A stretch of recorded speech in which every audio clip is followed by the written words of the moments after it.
Hey everybody. So I finally saw Christopher Nolan's film adaptation of Homer's The Odyssey, and I liked it. I liked it a lot. But big claim up top where I'm told it belongs. Nolan violated Zeus's law. Homer invited Nolan into his poem, and Nolan ran off with it. Now, I had hoped to make a podcast in which I would present Nolan and Damon as triumphant, especially over those of us who thought that Damon didn't have enough prick to play Odysseus. I was going to have that clip from Good Will Hunting where Damon is holding the girl's phone number through the window and he's saying, "How about them apples? How about them apples?" I was going to do it for him, for all of us, but it turns out that the goodness of Matt Damon was too much even for Odysseus to compromise. Now, as I said, I really did enjoy the movie, and I could wax poetic about many of its elements. The Cyclops Polyphemus was wonderful. It was like they brought Goya's Saturn to life. Circe was creepy and visceral and graphic. Hathaway's acting, and just the wonderful ambition of tackling Homer's work in the first place. I'm sure made for an even greater spectacle on one of those IMAX theaters, not near me. The way they handled the bow scene was excellent. It was the quiet moment I was hoping for. I'd give it about an 8.5 or a 9 out of 10. I'd have done it a little different, but as I'll explain later, there's a clear reason that Nolan could not do it that way. And perhaps most impressive of all was the intricate weaving of the narrative strands of the film, which is what Homer does in the Odyssey itself.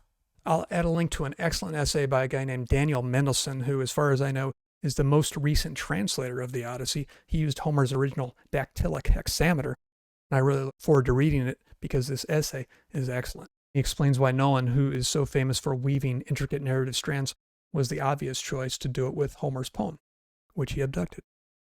Anyway, I'm glad, very glad, that Nolan made that film, but he did violate Zeus's law. Homer, a very muddy Homer, I think is going to have a word with Nolan once he shows up in Hades. Let me explain. But first, a mock myth. Once upon a time, a handful of years ago, Christopher Nolan, for reasons unknown, was suddenly visited by 3 ancient Greek goddesses, each of them clinging with muscular hands, not steady and certainly not plump, muscular hands to a golden apple that looked a lot like an Oscar, and they commanded him in shrill unison to settle a dispute for them. Which of them was most beautiful? Nolan could see those very words, "to the most beautiful," inscribed right on the skin of the apple. Oscar. Apple Oscar. And he wondered at the fact that they were repeating this ancient story, which he knew was arguably the starting point for all the many stories about the Trojan War. As he expected, the instant he agreed to be the judge, they all started to bribe him, which is the way things go with ancient Greek deities and heroes. Nobody plays fair. One offered him something, another offered him something else. The third offered him best story in the history of literature, which he could make into a film. Nolan immediately declared her the most beautiful. And we don't know what color any of them were because in this short myth, nobody cares. In any case, Nolan promptly visited Homer, who hospitably welcomed him into his home, and the instant Homer turned his back, Nolan made off with his story. And in one day fewer than the production schedule, he cast it upon 1,000 IMAX screens. Now, of course, all these gorgeous goddesses were pretty much for sure, except you can't ever be totally sure, figments of Nolan's imagination. He's still hoping they weren't real because he's embarrassed by the idea of myths and also puns. Now, you can decide what each goddess symbolizes because, frankly, I don't care and I didn't think it through that far. I just wanted to start off the show this way in order to show that I think Mr. Nolan violated Zeus's law, which the ancient Greeks called Xenia, Christians call the Golden Rule, and others just call don't be a dick. So if you don't happen to know that story, you're not getting my joke. But this is the tale that you could say is what started the whole cycle of stories about the Trojan War. There's a goddess named Eris, the goddess of discord. A couple is having a wedding, and they're in a quandary. Do you put the goddess of discord on the guest list? Bad idea. Do you not put the goddess of discord on the guest list? Also, bad idea. They went with bad idea number 2. Eris threw a golden apple over the walls, inside of which the wedding was being held. And immediately the 3 goddesses reached for it, grabbed hold of it at the same time, lifted it up, and saw that it said, "To the most beautiful."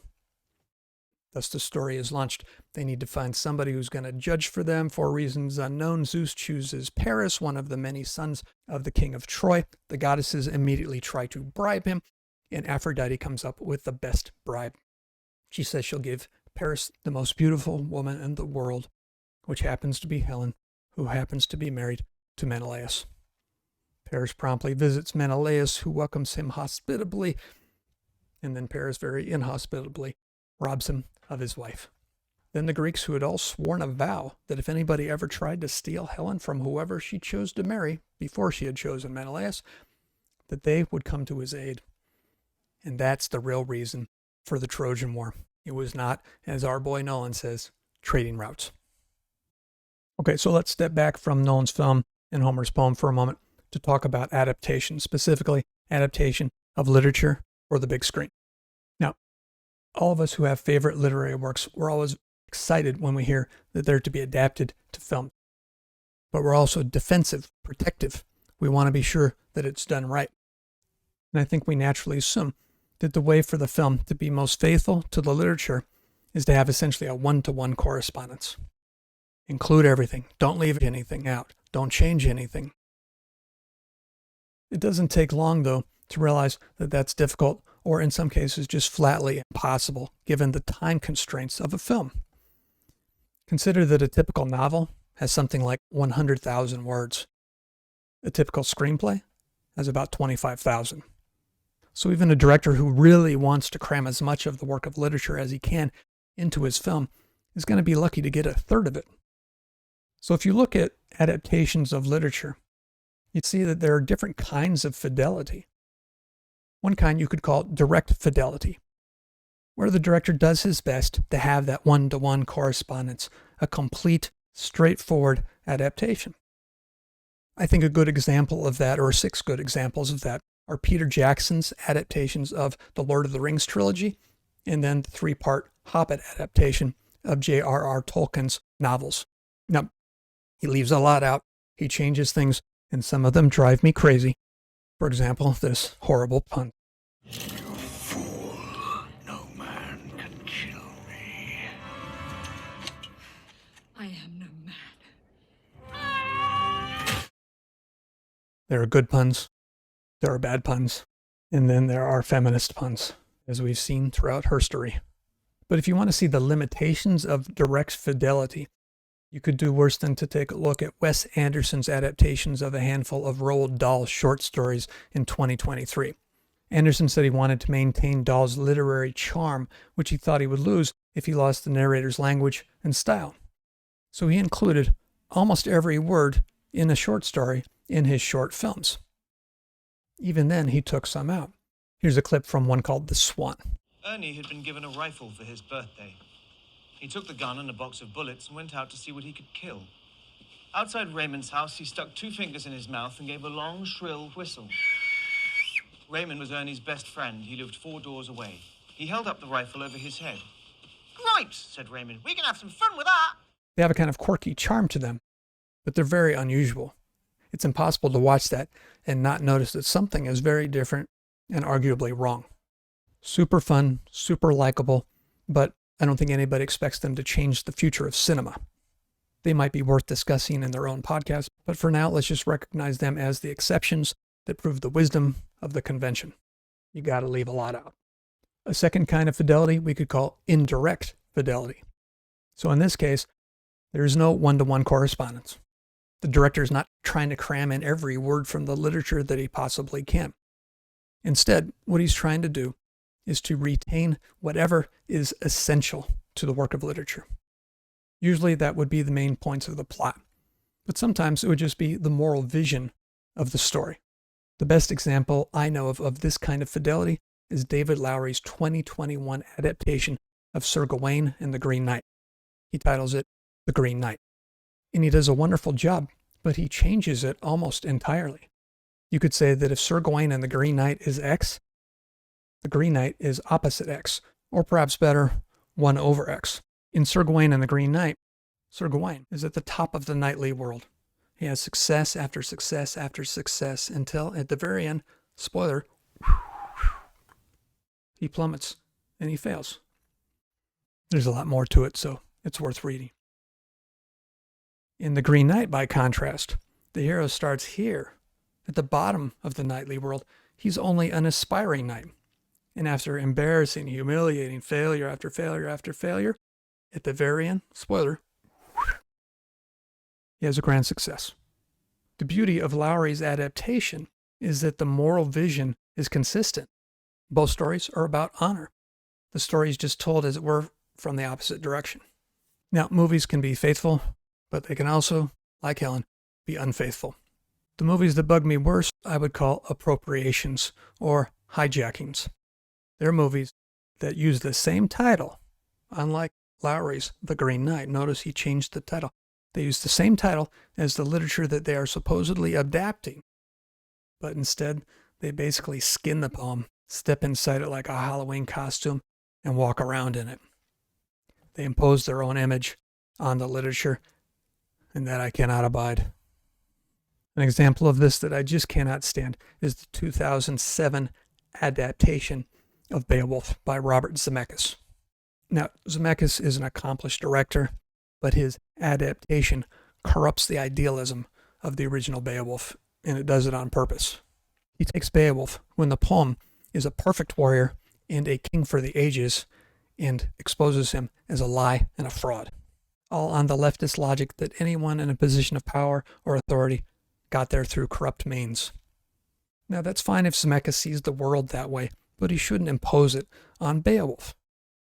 The author of Beowulf should be allowed to have his poem. Zemeckis violated Zeus's law. The only good parts of Zemeckis' Beowulf?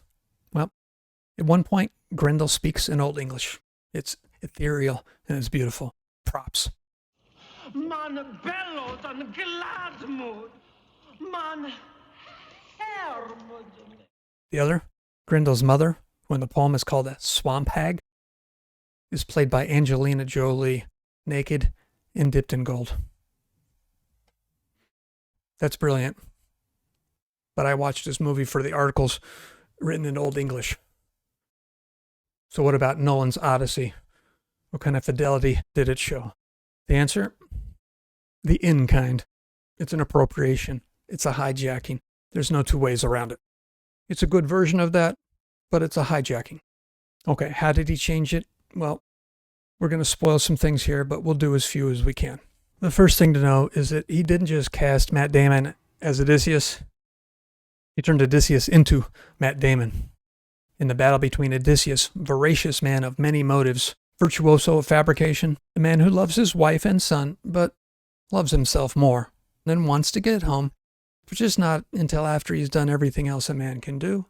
And Matt Damon, family man who loves his wife and his son and truly just wants to go home, who will sacrifice himself for the men of his crew, Matt Damon wins.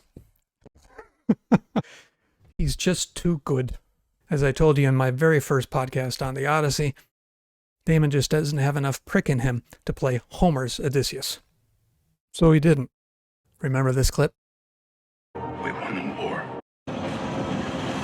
So far, I'm thinking this is Christopher Nolan's Homer's The Odyssey, starring Virgil's Aeneas, or just the actual Matt Damon, who apparently is somehow a real family man. I think I even sense a trace of guilt in that scene where the citadel of Troy burns and falls in the background. A little bit of, oh, what have I done? I called it from 2 seconds of the trailer. Nolan also changed the moral center of the poem. The main idea seems to be that when the Greeks conquered Troy, they violated Zeus's law, or hospitality. And it seems to be not just that they conquered Troy, but the way they conquered Troy. Namely, through cunning, through guile, through deceit, through the fabrication of the Trojan horse, which is what Odysseus is most known for. It takes a while for Nolan to build up to it. He's saving it till the end, and then finally we get to see it in an analepsis or a flashback. The horse is brought in, the walls are breached, the Greeks flood in like vermin. Sounds like Virgil's Aeneid. And suddenly, it's bad will hunting. All sorts of warlike things happen. It's vicious, it's atrocious, it's realistic in the way a film about Vietnam is, but not in the way Homer's myth was. And here's one wrinkle that I don't think Nolan manages to iron out. Damon's Odysseus seems surprised at all this. I mean, he wasn't 13 or 6. He's already an adult, already has gray in the beard. He's a wise man. He knows what's coming. And yet we're supposed to believe that he didn't know what would happen when he breached those walls. Now, if Nolan wants us to think that it was the manner that mattered, that's a hard sell too. Are we to think that on the battlefield, Odysseus never feinted left and then swung right? In any case, Nolan wants us to believe that he has PTSD, and that's why he takes so long to get home. He's ashamed. Okay, cool story. I could buy it post-Vietnam, 20th, 21st century, but it's not Homer's The Odyssey. Abducted by Nolan, The Odyssey goes full Helen, or at least Patty Hearst. And of course, Zeus's law, as Nolan calls it, or hospitality, or Xenia, that has nothing to do with the Trojan War. The poem talks about hospitality throughout most of the episodes, but not the episode of Troy. War is a very different thing from hosting someone in your house. When you host a stranger, a traveler, usually he's solitary or in a very small group, he's not supposed to be a threat to you. You are taking some risk by inviting him in, but you do that out of the goodness of your heart. But you do it surrounded by your own civilization, your own strength, your own men, your own weapons. You can afford to. You're not obliged to do it when it could undo your entire world. Are we supposed to think that the Trojans ought to have just opened their doors and let the Greeks in? It's a totally different framework.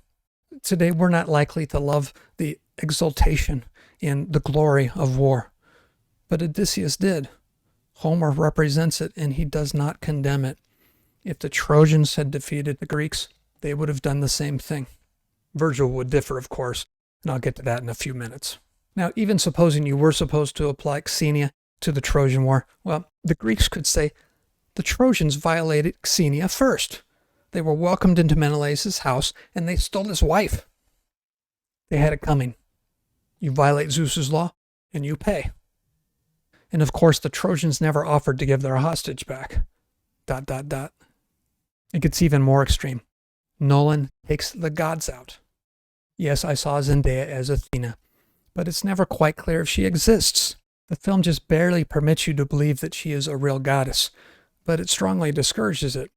It strongly encourages you to think of her as something like Jiminy Cricket, as a manifestation of Odysseus' own conscience, specifically his guilt. Note that she disappears at the end when Odysseus overcomes it.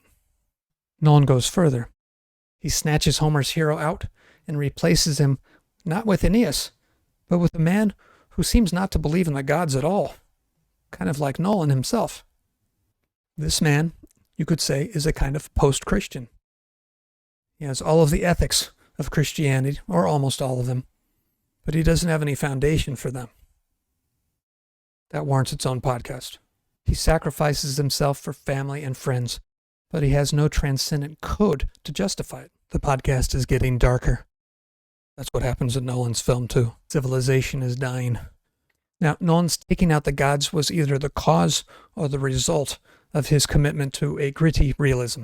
He refuses to treat the Odyssey as the myth that it is.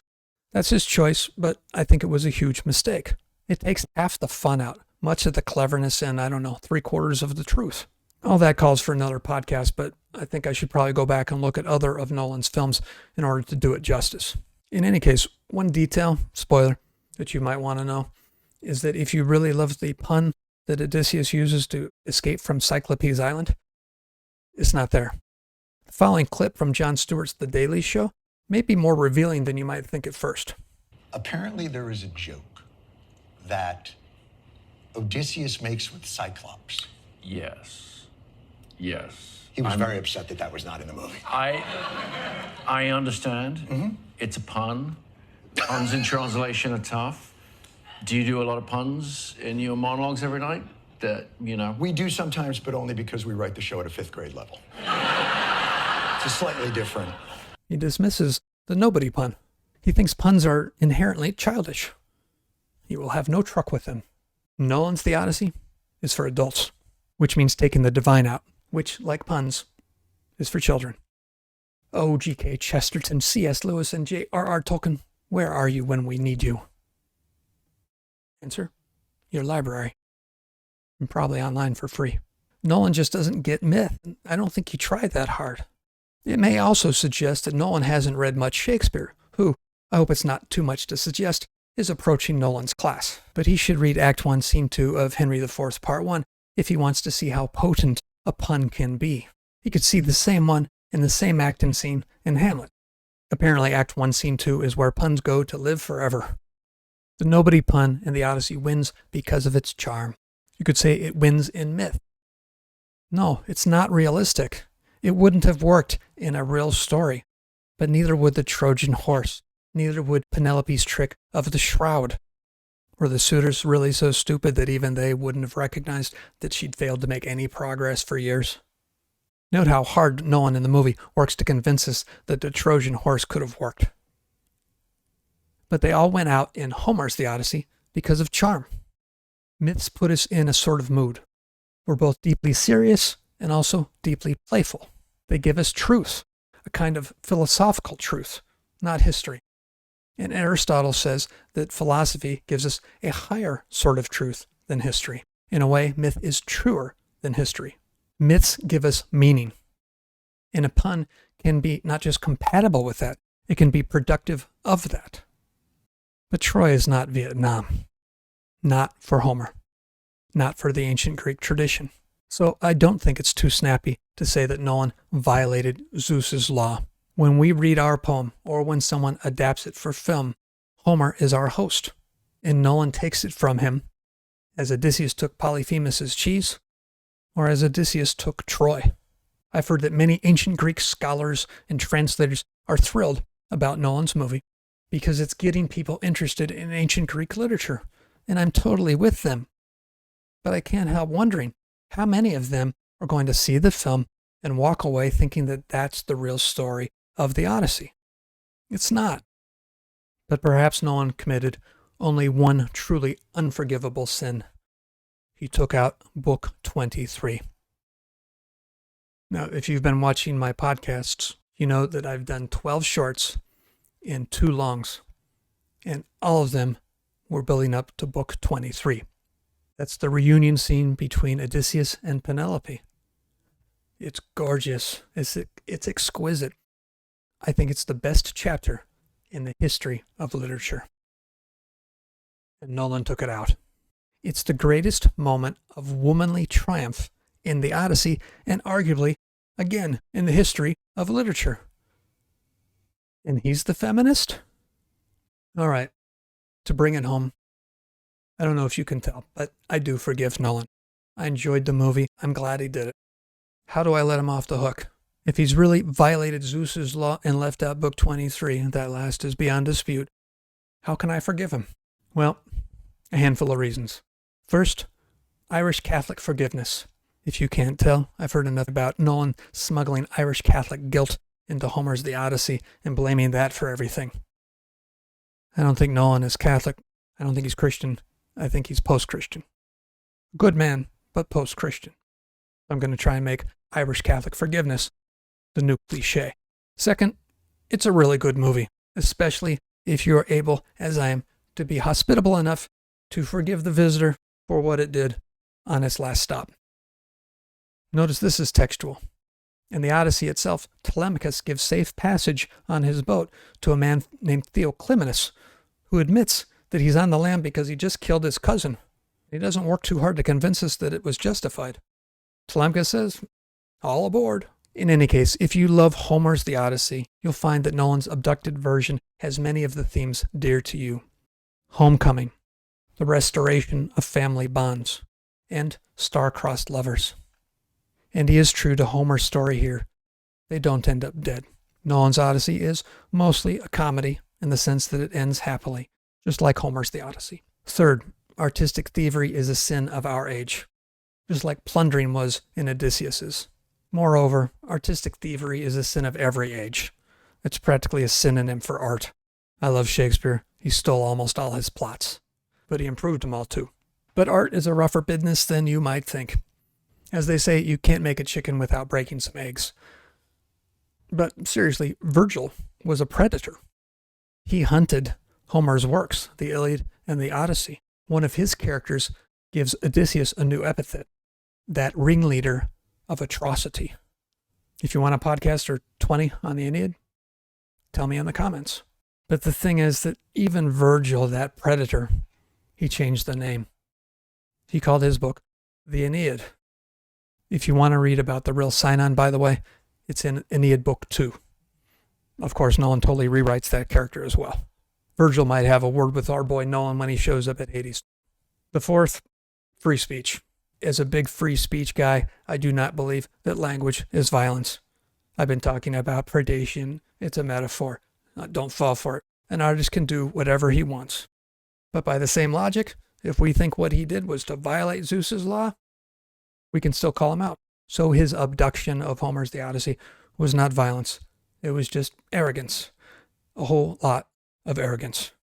We all know that when Odysseus, disguised as a beggar, is confessing to Penelope through the lattice work, that is a kind of Catholic confession, except with the Catholic part taken out. So what would the appropriate penance be for Nolan? He should be forced to change the title.